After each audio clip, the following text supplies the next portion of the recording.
everyone in the country is committed towards that particular day, and Pakistan and Pakistani people would have a chance to exercise their right to vote, and they would elect another government for themselves for the next 5 years.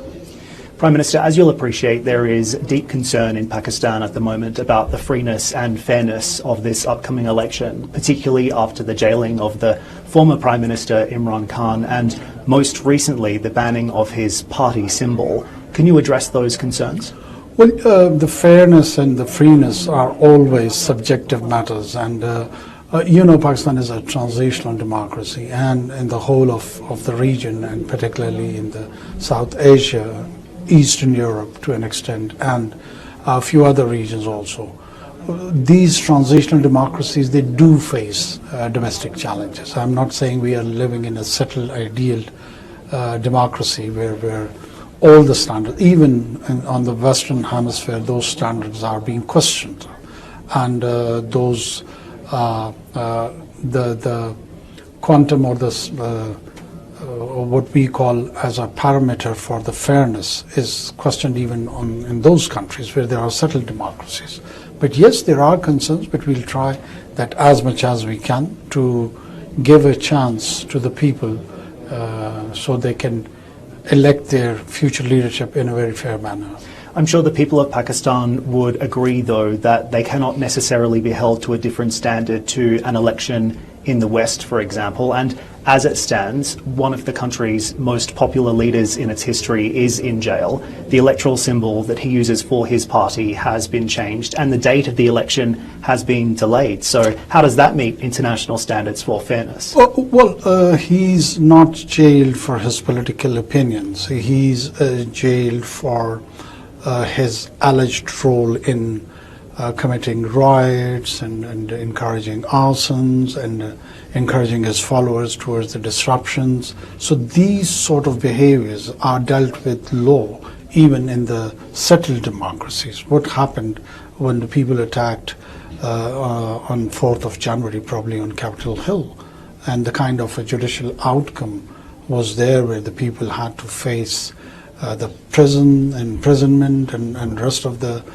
penalties associated with it. This is the same sort of analogy that you're having or seeing back home in Pakistan. The people who have been involved in the riots are behind the bars.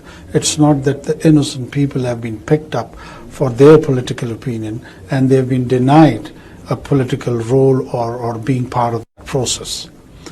So I don't see that as an unfair mean.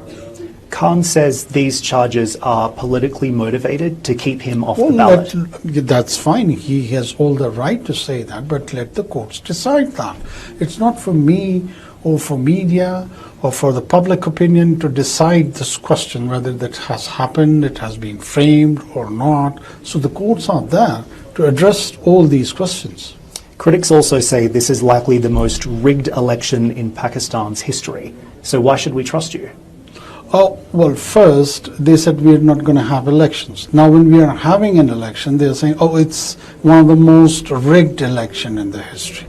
Let the elections happen, and then there would be international observers, there would be domestic media reporting it, there would be international media who would be reporting it, and let them then report and decide whether it was a rigged or not that rigged election. Is the media free and fair in Pakistan, though? I think so, even freer than the Western media.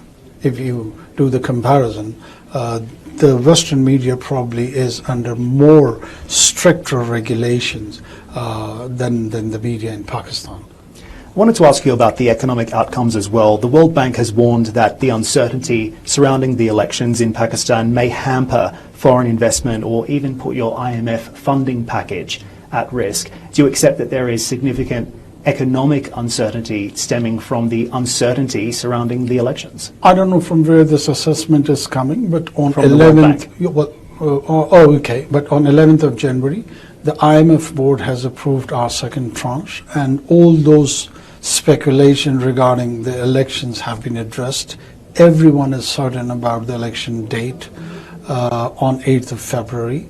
And I think so that's going to lead towards a stable government, and which would translate into economic stability. I do see and project that probably though there wouldn't be a great growth rate in Pakistan, but there would be a sense of stability. It would be slow, but it would be sustainable. When it comes to the economic numbers here, inflation climbed to almost 30% in December, so a double-digit number there, and nearly 40% of Pakistanis as well are living in poverty, again, according to the World Bank. The country's economic prospects have been dire for quite a long time. So, in your view, what will the next government of Pakistan need to do in order to improve the living standards of everyday Pakistanis, and why has this not become more of a domestic issue for you in your caretaker role? Well, it was a top priority to bring the economic revival and focus on the growth and the rest of the economic indicators. For the next government, I think so, if there has to be a clear principle which would be guiding their, or which should be guiding their behavior, is to earn more and spend less. Until and unless there is spending or the expenditure side of the government which needs a thorough rationalization, and the revenue generation needs to be focused. We need to revamp our taxation system. It is badly redundant. We need to bring back the non-documented economy into documented economy, and transform our state to a more viable economic entity. So how do you do that? Well, we would be publishing our white paper, what we did in last 4 to 5 months. We did introduce the revamp program within the taxation system. We brought structural changes to that. That's going to pass through the cabinet probably by the end of the month, and it would be in place as policy. We went for aggressive privatization spree. We cut a few of the government expenditures at the federal level.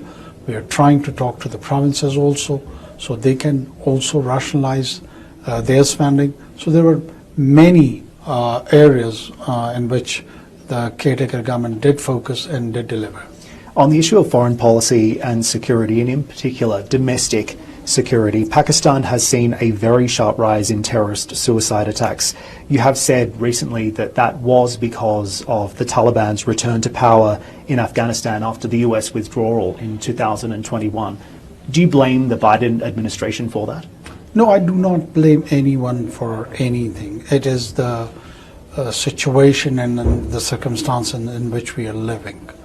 And we did foresee that there would be implications for Pakistan when the US and NATO withdrawal would happen. And that's why Pakistan was advocating for a responsible withdrawal. But at the same time, we do appreciate and see the perspective of the Western Hemisphere, the US and the rest of its allies. When they were in rush to leave the region, they had their own priorities. They wanted to focus in the other regions of the globe, and they wanted to focus on Indo-Pacific, on the rise of China, and a war on Ukraine, and now recently the crisis in Middle East. So Afghanistan was an abandoned project for them.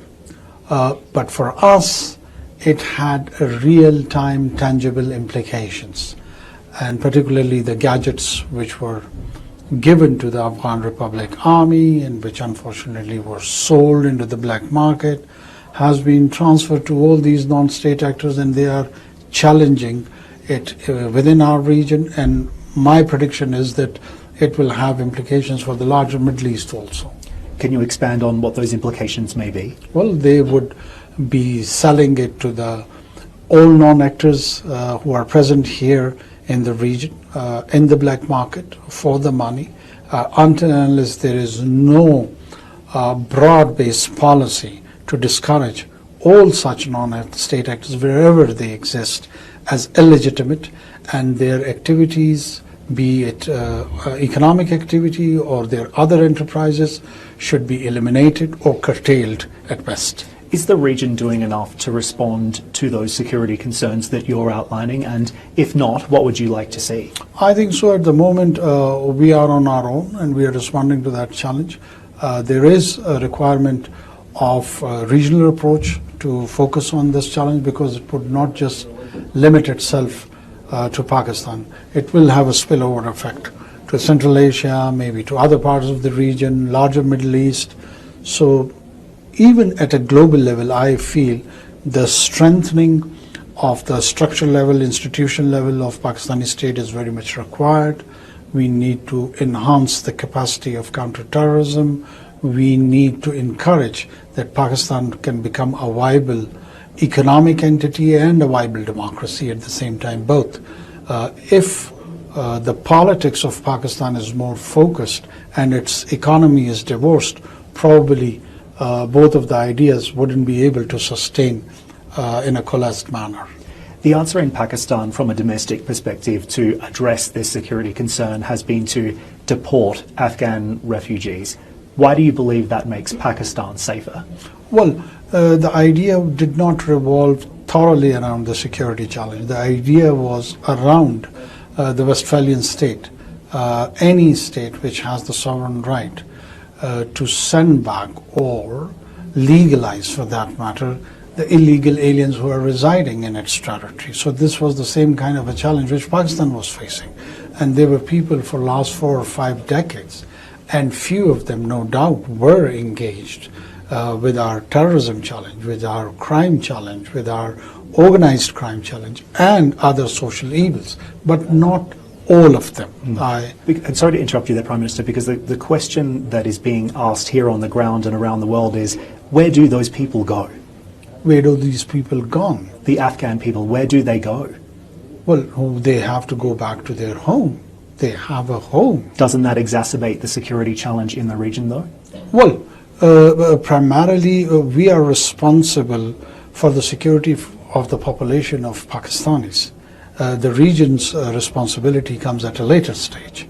The American government is primarily responsible for the security of the American population, not of the entire global population. Yes, it does have a responsible role towards that, which everyone should play, but primacy and then the importance which we assign to is the security of the Pakistani population. So we did come to that conclusion that in order to achieve that goal, we need to send these illegal aliens who are not visible in our database, who are not visible in our system, and there is no perpetual ban on them. If they want to return to the country, they can do by receiving their travel documents from back home, and they can have a regulated movement towards the side of Pakistan if they want to return, if they wish to come either for a business or a study purpose or any other purpose, whatever that is. That's how they will be visible into our system, that who they are, what they are doing, and the government will have a vigilante role over such people. Have the US actions in Afghanistan driven Pakistan closer to China, both from an economic and security perspective? No, I don't think so. It's the US actions in Afghanistan, but